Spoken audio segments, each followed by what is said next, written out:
killed by an impaired driver does not discriminate. It just takes lives.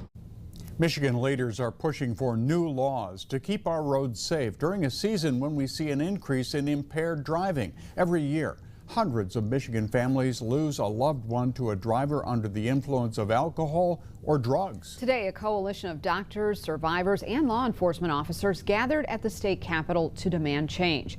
News 10's Rachel Fulton joins us live in studio with more on why this push is happening right now. Yeah, good evening, David and Ann. This photo behind me shows an example of what crashes with impaired drivers due to Michigan vehicles every year. And with prom season in full swing and more teens hitting the road, the CARE Don't Drive Impaired Coalition says the stakes have never been higher.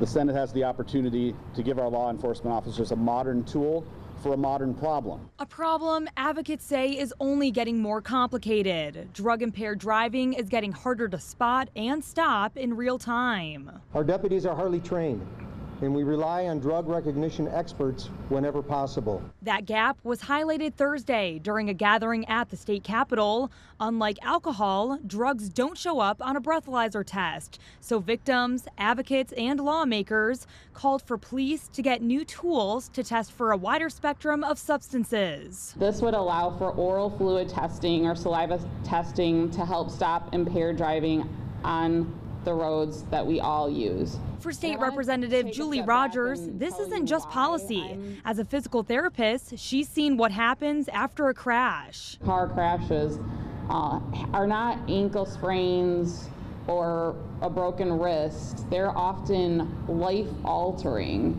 And even if the physical impairment isn't life-altering, the cognition and the mental health impairments are often for life.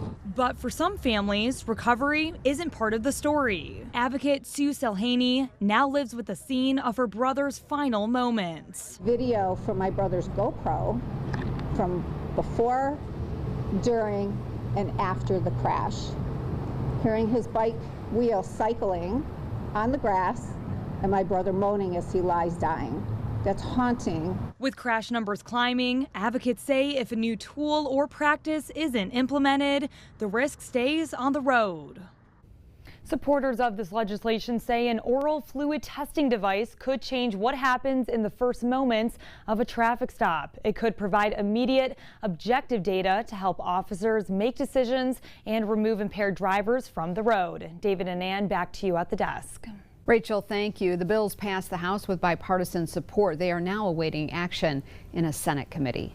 This is your